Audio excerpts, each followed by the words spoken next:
అందరికీ నమస్కారం. ఈ నెల 22వ తారీఖున వైఎస్ఆర్ కాంగ్రెస్ పార్టీ నన్ను సస్పెండ్ చేసినట్టు విడుదలైనటువంటి ఆ ప్రకటనకు ప్రతిస్పందిస్తూ నా అభిప్రాయం తెలియజేయాల్సినటువంటి అవసరం ఉంది కనుక ఈ వీడియో ద్వారా ప్రజలందరికీ కూడా తెలియజేస్తున్నాను.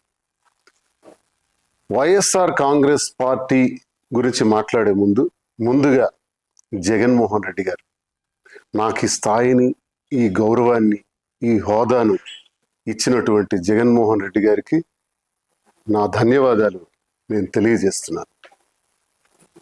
మరి ఈరోజు పార్టీ కోసం చాలా కష్టపడి పనిచేశాను, గొంతై మాట్లాడాను, గట్టిగా ప్రతిపక్షాల మీద విరుచుకుపడ్డాను.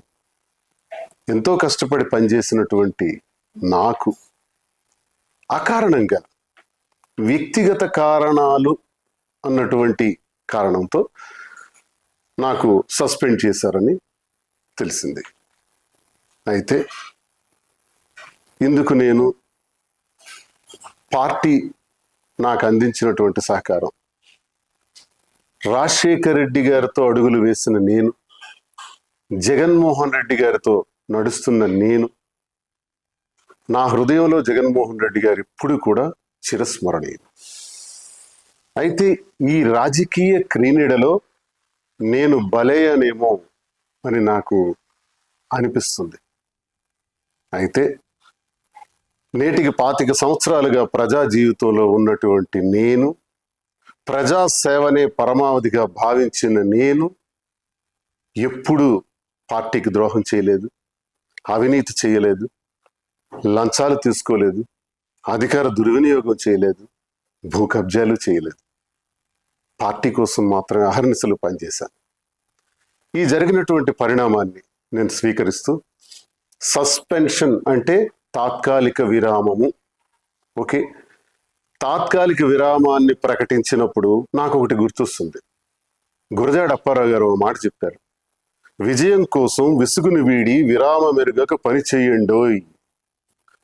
పని చేస్తాను, కష్టపడి పని చేస్తాను, స్వతంత్రుడిగా, తటస్థునిగా, నా ప్రజల కోసం, నాకు నమ్ముకున్న గ్రామాల కోసం, నా పైన ఆధారపడి ఉన్నటువంటి కార్యకర్తల కోసం, అభిమానుల కోసం నిరంతరం మరింత రెట్టింపు ఉత్సాహంతో పనిచేస్తానని, ఎవ్వరూ ఆందోళన చెందవలసిన అవసరం లేదని, నా అభిమానులందరూ కూడా ధైర్యంగా ఉండాలని, గ్రామాన మళ్ళీ తిరుగుతాను, ప్రతి ఇంటికి ఈ దువ్వాడ శ్రీనివాస్ వస్తాడు, ప్రజలతో నేరుగా సంబంధాలు ఉన్నటువంటి నేను ఏ ఒక్కరిని విడిచిపెట్టేది లేదని, కష్టపడి పనిచేస్తానని, అన్నింటికీ కాలమే తీర్పు చెబుతుందని నమ్మిన నేను మరి ప్రజలందరికీ, ఇంతవరకు నాకు ఈ గౌరవాన్ని ఇచ్చినటువంటి ప్రజల్ని నేను ఎప్పుడు మర్చిపోలేను. ముఖ్యంగా టెక్కలి నియోజకవర్గ ప్రజలు,